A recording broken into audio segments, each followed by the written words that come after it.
4월 둘째 주일 예배로 하나님께 영광을 드리겠습니다.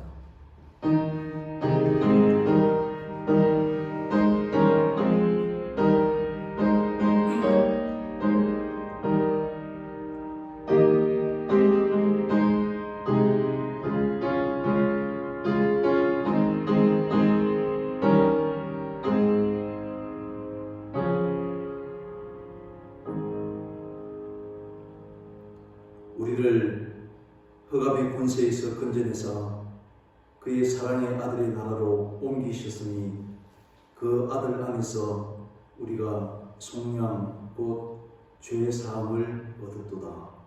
아멘. 현재의 고난을 이겨 장차 영광을 누리게 해주시는 하나님 아버지, 이 거룩한 주님의 날 하나님께 찬송과 영광을 드리게 하심을 감사합니다. 이 어려울 때에 상하고 지친 심령들이 하나님 앞에 나와 안식을 누리며 예배드립니다. 여러 형태로 예배드리지만 오직 하나님께 영광된 한 마음들 되게 해주시고 저희들의 마음에 하늘의 신령한 은혜로 채워주시고 큰 기쁨과 소망이 있게 하여 주옵소서. 예수님의 이름으로 기원하옵나이다. 아멘. 249장 찬송하겠습니다.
종일 만우의 주 앞에 나 영광 누리리 나 영광 누리리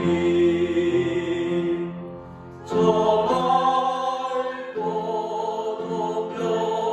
높여만 시온 성 향하여 가세 내 주의 찬란한 성에 찬송하며 올라가세. 아멘. 교독문하겠습니다. 15번 시편 27편입니다.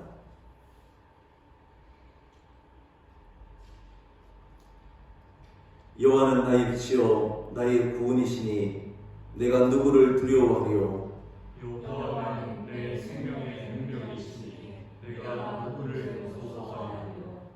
악인들이 내 살을 먹으려고 내게로 왔으나 나의 대적들 나의 원수들이 그를 실족하여 넘어졌도다.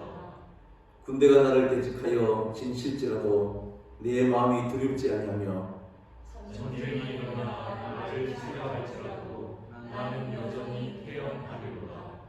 내가 여호와께 바라는 한 가지 일 그것을 구하리니 곧 내가 내 평생에 여호와의 집에 살면서 여호와의 아름다움을 바라보며 그의 성전에서 사모하는 그것이라. 여호와께서 환난 날에 나를 그의 초막 속에 비밀히 지키시고 그의 장막 은밀한 곳에 나를 숨기시며 높은 바위 위에 두시리로다. 이제 내 머리가 나를 둘러싼 내 원수 위에 들리리니 내가 그의 장막에서 즐거운 제사를 드리겠고 노래하며 여호와를 찬송하리로다. 아멘. 사도신경으로 우리 신앙 고백하겠습니다. 전능하사 천지를 만드신 하나님 아버지를 내가 믿사오며 그 외아들 우리 주 예수 그리스도를 믿사오니 이는 성령으로 잉태하사 동정녀 마리아에게 나시고 본디오 빌라도에게 고난을 받으사 십자가에 못 박혀 죽으시고 장사한 지 사흘 만에 죽은 자 가운데서 다시 살아나시며 하늘에 오르사 전능하신 하나님 우편에 앉아 계시다가 저리로서 산자와 죽은 자를 심판하러 오시리라. 성령을 믿사오며 거룩한 공의와 성도가 서로 교통하는 것과 죄를 사하여 주시는 것과 몸이 다시 사는 것과 영원히 사는 것을 믿사옵나이다. 아멘. 찬송 드리겠습니다. 255장입니다.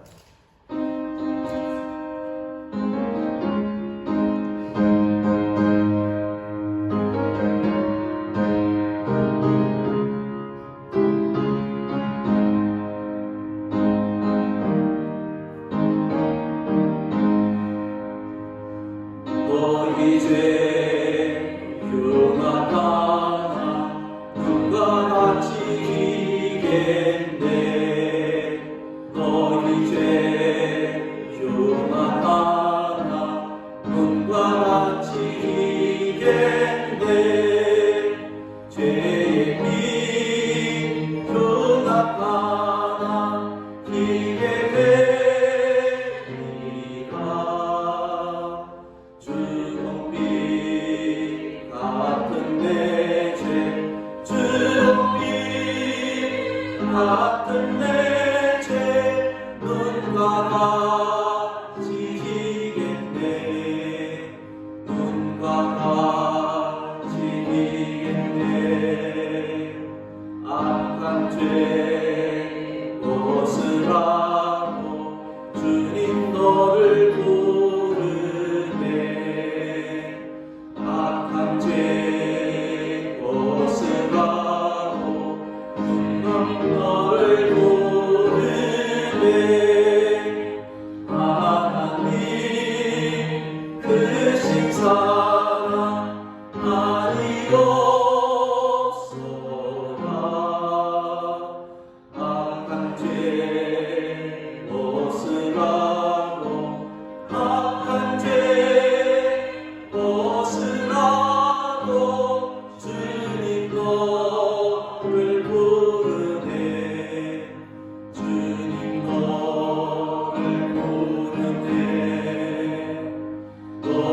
죄 사해 주사 기억하니 하시네 너희 죄 사해 주사 기억하니 하시네 불쌍한 사람들아 오라 하시네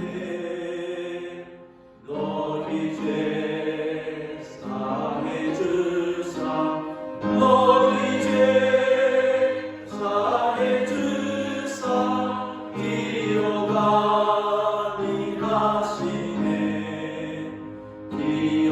기억하니 하시네.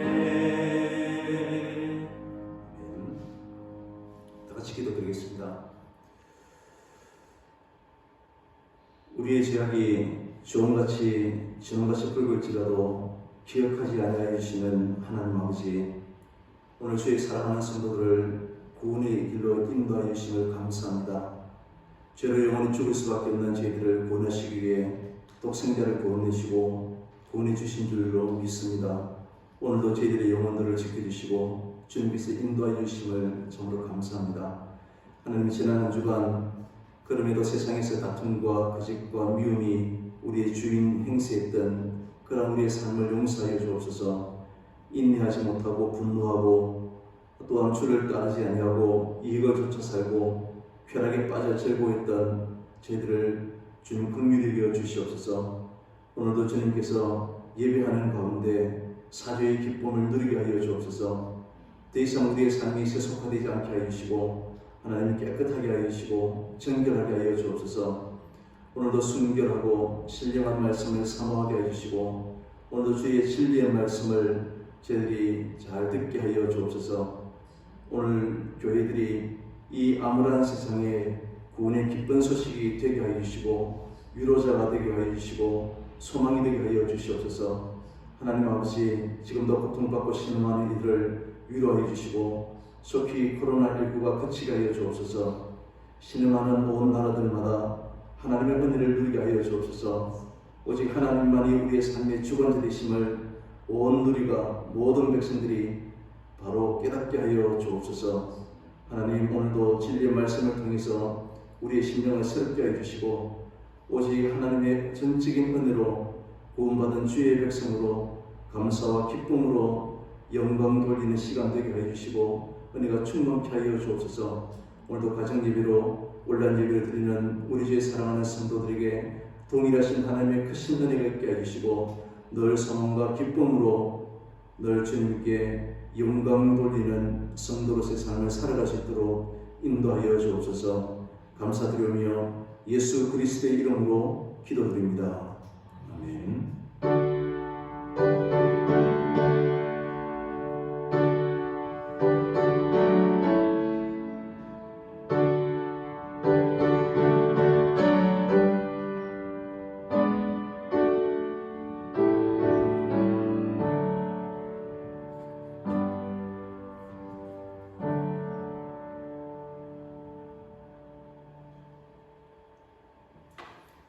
말씀 찾도록 하겠습니다. 신약성경 마가복음 11장 15절에서 17절까지입니다.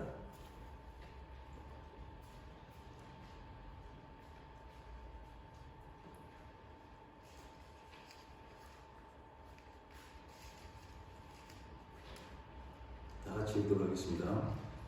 그들이 예루살렘에 들어가니라. 예수께서 성전에 들어가사 성전 안에서 매매하는 자를 내쫓으시며 돈 바꾸는 자들의 상과 비둘기 파는 자들의 의자를 둘러 엎으시며 아무나 물건을 가지고 성전 안으로 지나다님을 허락하지 아니하시고 이에 가르쳐 이르시되 기록된 바 내 집은 만민이 기도하는 집이라 칭함을 받으리라고 하지 아니하였느냐. 너희는 강도의 소굴을 만들었도다 하시매 대제사장들과 서기관들이 듣고 예수를 어떻게 죽일까 하고 꾀하니 이는 우리가 다 그의 교훈을 놀랍게 여김으로 그를 두려워함이더라. 그리고 날이 저물매 그들이 성 밖으로 나가더라. 아멘. 한 주간 잘 계셨습니까? 한국교회는 지금 부활주일로 함께 지키고 있지만 저희들은 2주 임기에서 4월 넷째 주일 연합으로 교회당에서 부활주일을 지키려고 합니다. 예수님께서 죽음을 이기시고 다시 살아나셨습니다. 그래서 우리는 십자가의 죽음이 실패이고 또 패배가 아님을 우리는 믿고 있습니다. 코로나19로 인한 또는 그 어떠한 죽음도 우리는 결코 두려워하지 않을 수 있는 것입니다. 코로나19도 분명히 하나님의 손 안에 있습니다. 하나님은 이러한 그 어떤 질병보다도 훨씬 더 강하신 분이십니다. 코로나로 죽음을 두려워하고 또 무서워서 우리가 온라인 예배로 또 가정 예배를 드리는 것이 결코 아닙니다. 이 일로 인해서 한국 사회로부터 교회가 지탄의 대상이 되지 않게 하기 위해서입니다. 우리의 생명의 주인 되시는 하나님께서 기뻐하시도록 우리는 이웃의 생명도 참으로 소중히 여기는 마음으로 오늘도 우리가 각자 흩어져서 함께 예배를 드리는 것입니다. 그럼에도 불구하고 각 질서에서 드리는 예배임에도 오직 하나님을 향하는 경건한 마음으로 우리 하나님께 예배를 드릴 수 있기를 바랍니다. 지금은 본문은 지난주에 이은 본문인데 지금 예수님께서 마지막 한 주간의 삶을 사시기 위해서 주일에 오늘날 주일에 예루살렘에 입성하시고 오늘은 그 둘째 날 되는 월요일 날 일어난 사건입니다. 예수님께서 베다니에서 나오시면서 무화과 나무를 저주하시고 오늘 우리가 읽었던 그런 본문이 이어지고 있는 것입니다. 11장 1절에 예수님께서 베다니에 이르러서 제자들에게 나귀 새끼를 구해오라 라고 이렇게 말씀을 하시고 예루살렘으로 들어가시는 그런 장면이 있고 10절이 끝나고 11절에 보시면 예수께서 예루살렘에 이르러 성전에 들어가서 모든 것을 둘러보시고 지금 예수님께서는 예루살렘 입성을 하시고 분명히 성전에 잠시 들어가시는 것을 알 수 있습니다. 지나칠 수 있지만 오늘 11절을 보면 성전에 들어가셔서 성전을 둘러보고 계신다라고 하는 것을 알 수 있습니다. 그런데 때가 이미 날이 저물었기 때문에 제자들을 데리고 다시 베다니에 나가시니라 이렇게 말씀하셨습니다. 베다니는 예루살렘에서 요단강 쪽으로 약 4km 정도 떨어진 1시간 정도는 걸어가야 되는 어쩌면 더 걸릴지 모르는 그러한 거리임에도 불구하고 베다니에서부터 오셨던 예수님께서 예루살렘에 도착하시고 또 환호를 받으시고 성전을 둘러보시고 다시 베다니에 들어가셨다는 것입니다. 그럼 베다니에서 주무시고 아침 일찍 일어나시고 다시 예루살렘을 가려고 하는데 시장하셔서 무화과 나무 열매를 딱 드시고 싶었는데 그것이 지금 전혀 열매가 없었다는 것입니다. 오늘 본문을 보면서 저는 어제 저녁에 30년 전의 일이 생각이 났습니다. 그때는 제대를 하고 청년들, 목요 청년부 활동을 할 때인데 그때 청년들이 성탄절을 앞두고 또 새해를 맞으면서 교회에서 무엇인가를 팔아서 그것으로 교회에 청년부에 어떤 재원을 마련하고자 했습니다. 그래서 그 사건이 잘 진행되다가 어떤 경건한 분들의 반대에 부딪혔습니다. 그것은 성경을 보라 하는 것입니다. 예수님께서 성전 안에서 장사하는 것을 금하셨는데 어떻게 성전 예배당 안에서 우리가 물건을 팔 수 있느냐 하는 것입니다. 우리는 언제나 목소리 큰 사람이 이기게 되어 있고 더군다나 교회 안에서 성경을 보라 하는 이 말 한마디에 그만 우리는 귀가 죽고 그분의 말대로 계획하던 모든 일이 취소된 적이 있습니다. 성경에 예수님께서 왜 그러셨는지에 대해서는 우리가 문맥을 살피지 아니하고 문자적으로 예수님께서는 성전에서 매매하는 것을 금하셨다. 형식적이고 율법적인 제사장과 서기관들이 그랬던 것처럼 우리 예수님께서 무엇을 말씀하시는지 본뜻을 알지 못함으로 전혀 다른 해석을 하고 전혀 다른 결과를 갖고 말았습니다. 그래서 오늘 본문이 우리에게 무엇을 말씀하고 있는지를 살펴보려고 합니다. 지금 지난주 본문에 이어서 오늘 본문 사이에 우리 살피지 않았지만 무화과 나무를 저주하시는 그런 사건이 기록되어 있습니다. 그리고 오늘 본문이 성전을 정결케 하시는 그런 사건인데, 지금 예수님께서는 생애 마지막 한 주간임을 너무나 잘 알고 계십니다.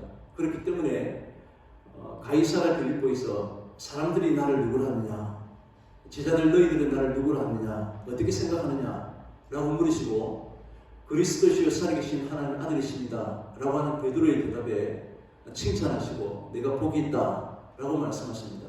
비로소 예수님께서 십자가에 달려 죽으실 예수님의 고난에 대해서 말씀하시는 것을 알 수 있습니다.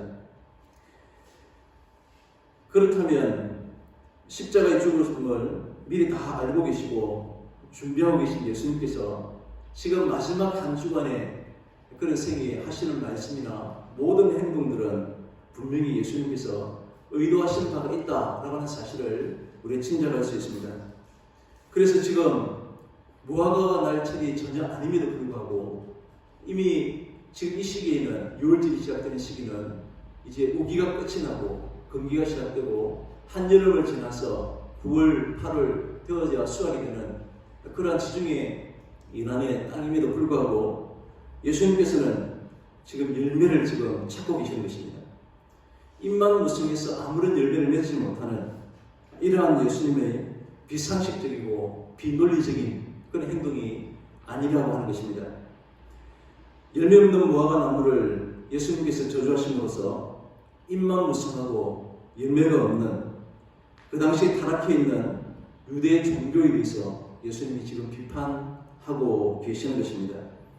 13장 28절에 예수님께서 무화과 나무의 비유를 보라 라고 이렇게 말씀하시는 것을 볼 때 오늘 예수님께서 저주하시고 오늘 본문이 끝나면 또 다음날 아침에 무화과 나무가 말라버린 이러한 모든 것이 예수님께서 분명히 하시고자 하는 의도가 있었다는 사실을 우리가 알 수 있는 것입니다. 아울러서 주님께서는 마침내 참된 교회의 모습을 회복하실 것을 우리에게 미리 보여주고 계시는 것입니다.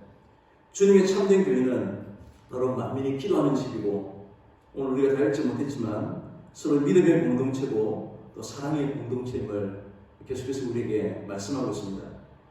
무화과 나무가 전혀 열매가 없는 것처럼 이 성전에는 믿음과 또 기도하는 모습이나 사랑의 모습은 오간데가 없고 오직 매매하는 자들로 돈 바꾸는 자들과 비둘기 파는 자들 이러한 장사와 탐욕으로 당시 성전이 가득 차 있었던 것입니다.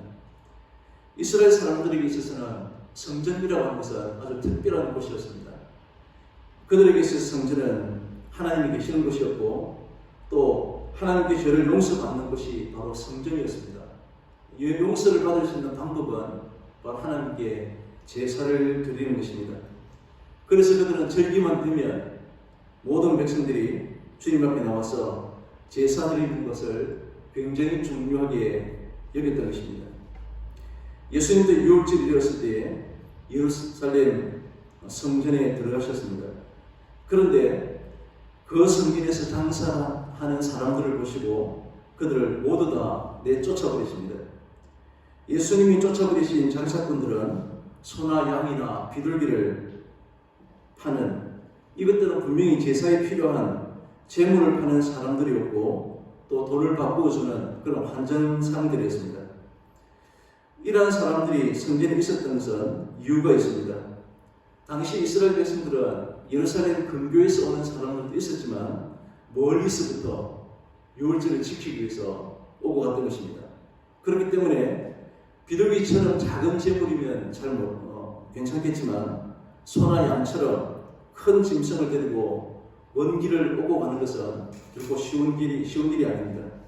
그래서 이들을 위해서 성전에서 재물을 파는 사람들이 자연스럽게 등장하게 되는 것입니다. 또 성전을 찾는 사람들은 당시의 규례에 의해서 20세 이상 되는 모든 남자들은 종이나 이방인도 할 것 없이 반세기를 성전세로 바쳐야 한다 하는 것입니다. 그런데 성전세는 당시에 통용되는 로마 화폐로 바칠 수가 없었고 성전 세겔로 바쳐야 했기 때문에 환전을 해주는 사람들이 등장하게 된 것입니다.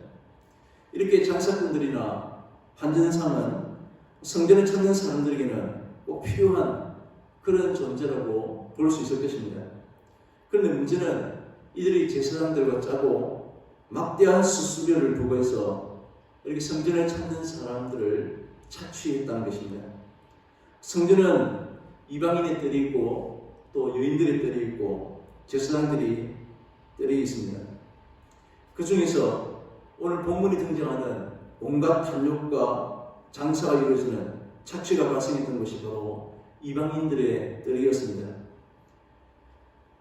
그 중에 그것은 이방인들의 뜰이었고 제사를 준비하는 장소였고 이방인들이 당연히 기도하는 곳이었는데 이곳이 장사하는 사람들로 가득 차 있었다는 것은 이들이 구조적으로 이방 사람들은 기도할 수 없는, 이방 사람들은 자연스럽게 소외될 수밖에 없고 하나님 앞에 나와서 제사 드릴 수 있는 그런 길이 막혀있다라고 하는 사실을 알 수 있는 것입니다.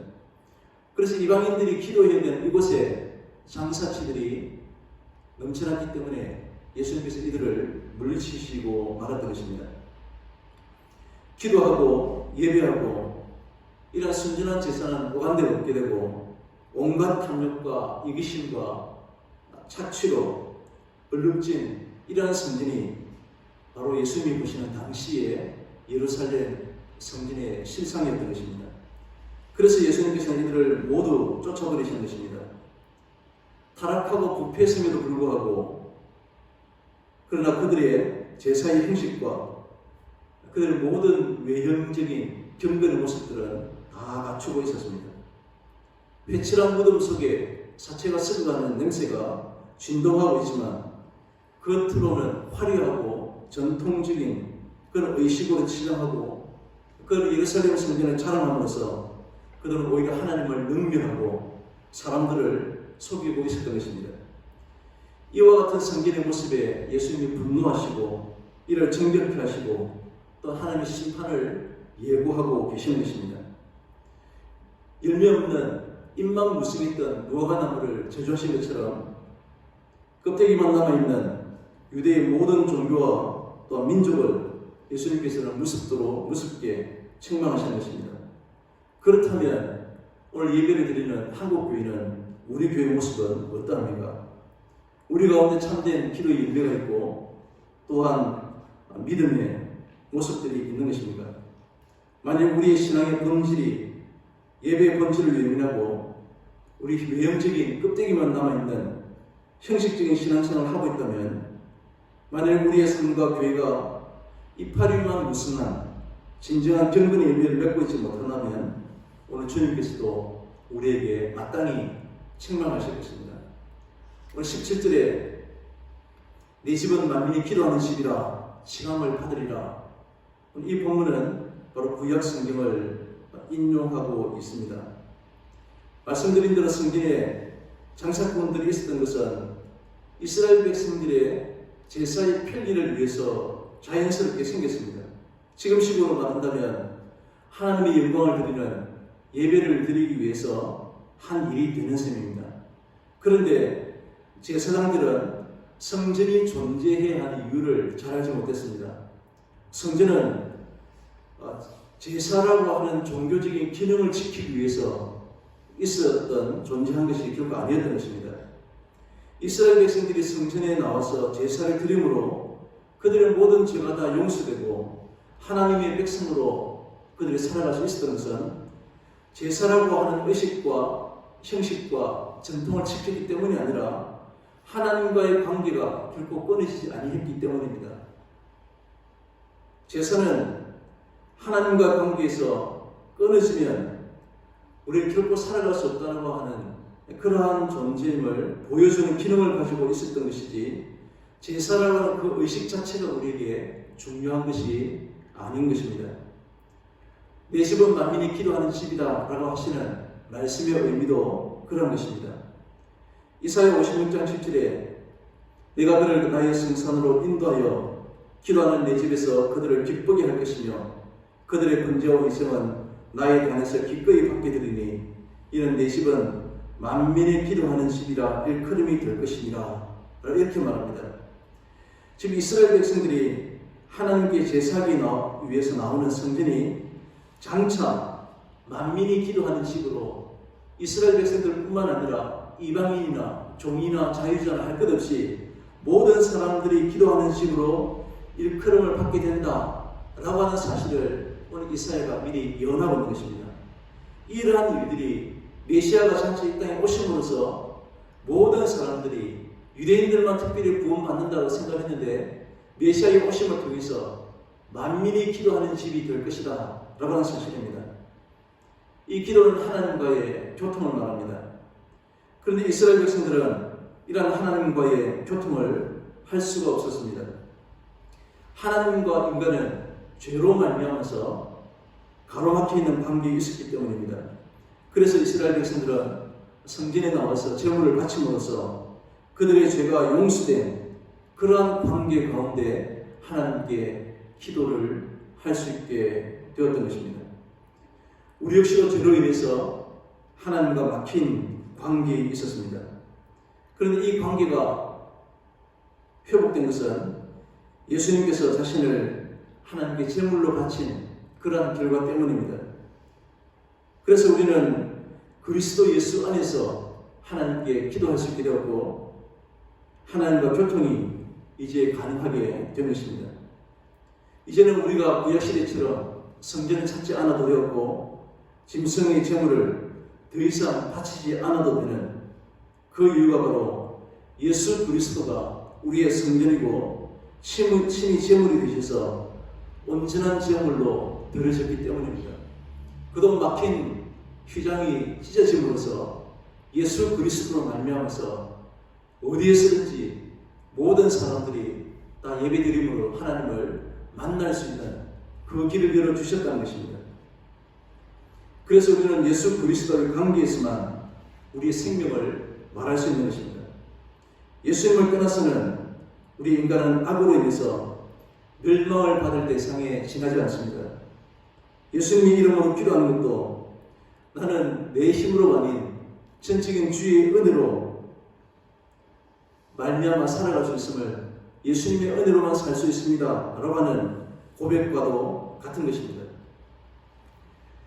만민이 기도하는 집이라고 하는 눈에 보이는 성전이 참된 성전이 아니라 온전한 제물로 이 세상에 오셔서 자신의 죽음을 통해 하나님의 택한 백성들의 죄를 깨끗하게 할 수 있는 그런 메시아를 소망하고 기다리는 그러한 집을 의미하는 것입니다. 그리고 오신 메시아를 믿고 의지하는 우리에게는 예수님의 의가 나를 완전히 깨끗하게 하고 계신다는 사실을 믿고 예수님을 떠나서는 절대로 살아갈 수 없는 그런 우리 자신들을 보면서 주의 이름을 부르는 것을 의미하고 있는 것입니다. 그렇기 때문에 이 예배당을 통해서 만민의 기도하는 집이다 라고 말하면 그것은 눈에 보이는 건물을 보수하는 서기관이나 당시 바리새인들과 제사장들과 다를 바가 없는 것입니다. 이스라엘 백성들은 성전을 찾아서 소나 양이나 제물을 바치고 그들을 제사를 드리면 그것으로 하나님의 백성으로 다 된 줄로 생각했습니다. 그러니까 하나님의 참된 뜻을 알지 못하고 그들은 성전의 제물을 바치기만 하면 자연스럽게 그들의 모든 삶은 하나님 앞에서 다른 의가 이루어진 것으로 여겼던 것입니다. 그래서 제사만 드리면 이스라엘 백성들은 아무런 문제가 없고 다 된 줄로 여겼던 것입니다. 그렇기 때문에 장사꾼들도 제사를 위해서 필요한 그냥 사람들이어서 그런 것입니다. 이것이 바로 유대인들이 머물러 있었던 성전 신앙이었습니다. 용서의 은총에 대해서는 전혀 그들은 관심이 없었고 온전한 제물로 오신 메시아가 흘린 피가 하나님과 생명의 관계에 있다는 사실도 전혀 알지 못하고 제사만 드리기만 하면 그것으로 그들의 신앙이 유지되는 것으로 여겼던 것입니다. 이것이 바로 잎만 무성한 무화과 나무와 다를 바가 없다는 것이 주님의 시각이었던 것입니다. 그리스도께서 무화과 나무에게서 기대했던 이런 열매의 의미는 메시아를 기다리고 또 이 메시아로 말미암아서 용서의 은총을 누리는 그것으로 말미암은 감사함인 것입니다. 이것이 그리스도를 아는 마음에 의해서 맺어지는 그런 열매라고 할 수 있습니다. 그런데 제사장들과 서기관들은 이 성전이 가져다 주는 참된 의미는 전혀 생각하지 않냐고 다만 이 제사라고 하는 이 형식을 통해서 그들의 배를 채우려는 데만 그들의 목적이 있었던 것입니다. 이러한 욕망에 의해서 장사꾼들이 또한 등장하게 된 것입니다. 그래서 만민이 기도하는 집을 예수님께서 강도의 불일로 소굴로 만들어버렸다 이렇게 말씀하시는 것입니다. 그래서 18절에 제사장들과 서기관들이 듣고 이 예수를 어떻게 죽일까 라고 서로 꾀했다 의논했다 라고 말씀하고 있는 것입니다. 강도의 소굴로 만들었다는 본문도 예레미야 7장 11절의 말씀을 인용하고 있습니다. 예레미야서는 이스라엘 백성들이 남유다가 멸망할 점에 이 유다 백성들에게 주신 하나님의 예언의 말씀이었습니다. 예레미야 7장에 보면 너희 길과 행위를 바르게 하라. 그리하면 내가 너희를 이곳에 살게 하리라. 너희는 이것이 여호와의 성전이라 여호와의 성전이라 여호와의 성전이라 하는 거짓말을 믿지 말라라고 말합니다. 분명히 눈에 보이는 성전에서 이것이 여호와의 성전이라 여호와의 성전이라 여호와의 성전이라 세 번에 걸쳐 말씀하고 있지만 눈에 보이는 성전이 그대로 있음에도 불구하고 이 말을 믿지 말라고 하는 것입니다. 왜냐하면 보라 너희가 무익한 거짓말을 의존하는도다. 너희가 도둑질하며 살인하며 간음하며 거짓 맹세하며 바알에게 분양하며 너희가 알지 못하는 다른 신들을 따르면서 내 이름을 일컫는 이 집에 들어와서 이곳이 성전이라 이곳이 성전이라 하는 이 말은 온통 거짓말뿐이라고 하는 것입니다. 내가 이곳이 하나님께 예배드리는 곳이고 예배당이라고 말하고 있지만 우리가 이 세상 가운데 살아가는 모습들이 오늘 다음 본문에서 말하고 있는 이 공동체성을 잃어버리고 서로 용서하는 마음을 실종에 떼어버린 채 나만 구원받는 것으로 나는 이미 예배드리는 것으로 모든 것이 끝나버렸다고 여기는 이러한 것이 바로 거짓말이다 라고 말하는 것입니다. 너희들은 이 세상에 사는 온통 거짓된 삶을 살고 있음에도 불구하고 이곳이 예배당이고 나는 구원받았다고 하는 모든 말들은 거짓말이고 너희들이 그러한 거짓말을 의존하는구나 라고 성경이 이렇게 우리에게 말씀하고 있는 것입니다. 내 이름으로 이러한 백성들이 내 이름을 일컫는 이 성경에 나와 있지만 너희 눈에는 도둑의 소굴이 되어버렸다는 것입니다. 보라 나고 내가 그것을 보았노라 여호와의 말씀이니라. 하나님께서는 이스라엘 백성들이 여호와의 성전에서 화려한 예배를 드리고 수많은 제물을 드리고 있음에도 불구하고 그들의 삶은 온갖 거짓과 부정한 것으로 살아가는 이들을 향해서 강도의 소굴로 만들어 버렸다 라고 이렇게 말씀하고 있는 것입니다. 이스라엘 백성들의 흰놈의 골짜기에서 그들은 또 다른 신들을 섬기고 더 큰 복을 받기 위해서 그들의 자녀들을 불에 사르고 도배 사랑을 건축하고 이미 말할 수 없는 예레미야 10장의 34절에 이르기까지 온통 거짓과 불법으로 가득 차 있는 이들이 바로 성전의 제사를 드리지만 강도의 소굴로 만드는 자들입니다. 그때에 내가 유대의 그들에게 기뻐하는 소리, 즐거워하는 소리, 신랑의 소리, 신부의 소리가 끊어지게 하리니 땅이 황폐할 것이라 라고 예언하고 있는 것입니다. 화려한 예배를 드리지만 분명히 경건한 예배를 드린다고 하지만 이스라엘 백성들의 마음들은 전혀 하나님을 바라보지 않는 매절 예배를 드리고 부활주를 드리지만 지금도 신앙하는 이웃들을 생각하고 그들의 고통을 생각하고 생명을 존중하는 마음 없이 우리는 예배 드리는 것으로 모든 할 일을 다 끝내버렸다고 여기는 이러한 마음들을 갖는 우리에게 오늘도 경종의 말씀으로 들려지는 것입니다. 예수님에 대한 서기관 제사장들의 반응은 지금도 여전합니다. 자기를 위해서 살고자 하고 자신을 위해서 하나님을 찾고 부르는 사람들에게 예수님의 이러한 진리의 말씀은 눈에 가시일 수밖에 없는 것입니다. 주님께서는 지금도 낮은 길로 가라 하시고 십자가를 지고 나를 따르라고 하는 이런 말씀보다는 부활의 영광만을 우리는 바라보기 때문에 이러한 주님의 말씀에는 귀가 기울여지지 않는 것입니다. 예수님의 말씀은 자기를 위해서 하나님을 찾는 것 자체를 그것은 신앙으로 결코 인정하고 계시지 않습니다. 하나님의 영광을 위해서 살아야 함을 알고 있지만 오직 자기의 영광과 자기의 영역을 위해서 사는 것은 그것이 곧 강도의 소굴을 만들었던 당시의 장사꾼이나 제사장들과 다를 바 없는 그러한 마음임을 우리가 기억하셔야 하는 것입니다. 주일 예배에 빠지지 않고 헌금하는 것을 또 근거로 복을 달라고 하는데 예수님의 말씀은 즉 복음은 이러한 우리의 모든 것이 나를 위해서 하는 모든 종교적인 행태들은 가짜라고 하는 것을 오늘 드러내고 계시는 것입니다.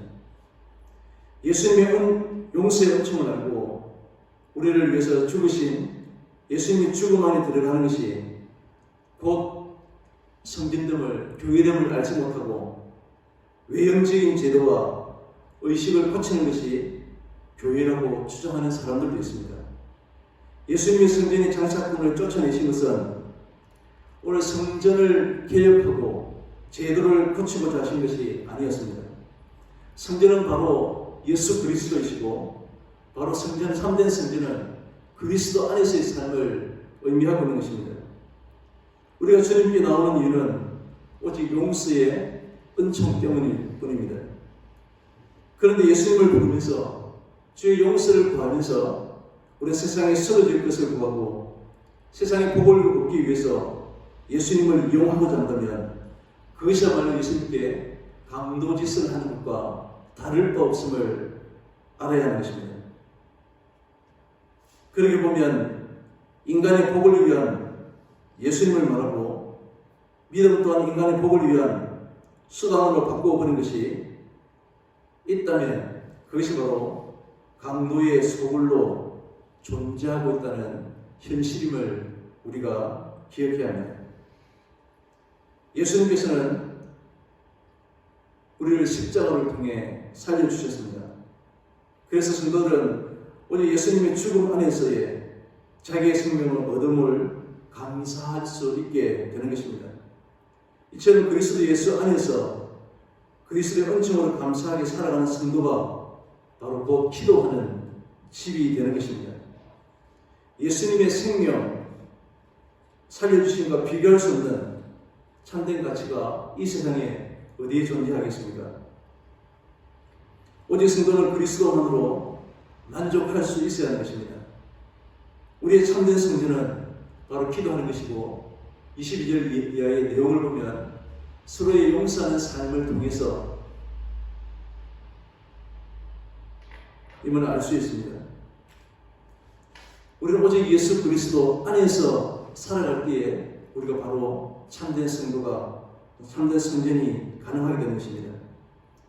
사망의 그늘에서 승리하신 이 주님께서는 예배당 안에서만 갇혀있는 제한되어 있는 뿐이 아니라 지금도 절망하고 지금도 고통당하고 있는 그러한 자들에게 참된 소망이 되어주시는 것입니다.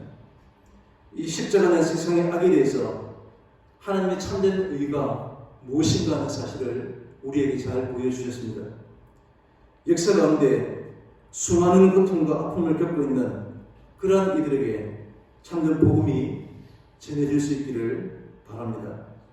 비본질적인 것이 마치 본질적인 것처럼 자리하고 있는 때에 거짓과 불의가 버젓이 어인 것처럼 자리하고 있는 이 시대에 고난을 전제로 하고 죽음을 전제로 하는 이런 십자가를 통해서 오직 부활을 소망하고 사시는 그런 주의 사랑하는 모든 성도님들이 다 될 수 있기를 간절히 소망합니다. 기도하겠습니다. 하나님 아버지, 오늘 본문을 통해서 참된 성도의 삶이 무엇인지, 우리 믿음의 본질이 무엇인지를 잠시 살펴봤습니다. 장사치처럼 우리 탐욕으로 주를 찾지 않게 도와주시고 오늘도 용서하시고 구원하신 하나님 앞에 참으로 감사와 기쁨으로 주를 바라며 사는 그러한 죄를 되게 도와주시옵소서. 우리의 힘으로 결코 살아가지 못하는 오직 주의 도우심으로만 살아갈 수 있는 존재임을 다시 한번 확인하면서 구원해 주신 하나님께 감사와 기쁨으로 영광된 삶을 살아갈 수 있도록 은혜를 베풀어 주옵소서. 예수님의 이름으로 기도합니다. 아멘. 찬송하겠습니다. 288장입니다.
하나님 아버지, 구원받은 주의 성도들이 한 마음으로 이 귀한 것에 드리게 하여 주심을 감사합니다. 우리의 영혼과 생명과 건강과 우리의 재능과 우리의 가정과 모든 것들이 다 주의 소유를 하기에 인색함이 없이 오늘 드리게 하심을 감사합니다. 하나님이 예비하신 축복으로 이 땅을 살아가게 해주시고 이 시간 현시하는 모든 분들에게 성령의 뜨거운 감동이 있게 해주시고 이 세상 가운데 참된 소망으로 살 수 있게 도와주시고 오직 기도하는 삶으로 또한 용서하는 삶으로 살아갈 수 있도록 크신 은총을 베풀어 주옵소서. 감사드리며 예수님의 이름으로 기도합니다. 아멘. 교회 소식 주보를 참조하시기 바랍니다. 저희 교회는 부활주일을 4월 넷째 주일 26일 주일에 드리도록 하겠습니다. 그때는 우리 특별한 일이 없는 한 모든 성도님들이 또 예배당에 나오셔서 함께 예배 드릴 수 있도록 하시면 되겠습니다. 그 전날 25일 11시쯤에 교회 대청소를 하도록 하겠습니다. 지금 방역을 하느라고 소금을 많이 뿌렸는데 끈적끈적한 것들이 좀 남아있는 것 같습니다. 이제 부활주를 종료 6월절을 앞두고 이스라엘 백성들이 다 누룩을 지는 것처럼 부활주를 앞두고 대청소를 하고 부활주를 우리가 지키도록 그렇게 하겠습니다. 꼭 궁금하실 분들은 온라인으로 해주시기를 바라고 또 성전 예배당에 나와서 예배 드리실 때 그때 한꺼번에 하셔도 되겠습니다. 오는 15일 수요일은 총선이 있는 날입니다. 하나님 뜻에 합당한 하나님 기뻐하시는 정직하고 많은 후보들이 선출될 수 있도록 기도하시고 소신껏 투표에 참여해 주시기를 바랍니다. 이제 마지막 우리 찬송하도록 하겠습니다. 하나님 사랑의 눈으로 너의 영원해라 바라보시고 하나님 인자한 귀로서 언제나 너에게 기울이시니 어둠의 밝은 빛을 비춰주시고 너의 작은 시름에도 응답하시니 너는 어느 곳에 있든지 향하고 주만 바라볼지라 주만 바라볼지라.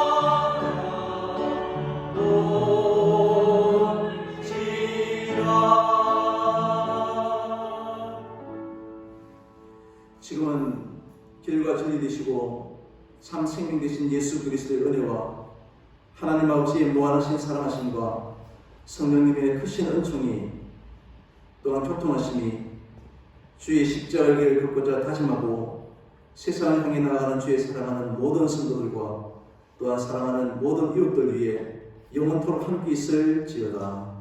아멘.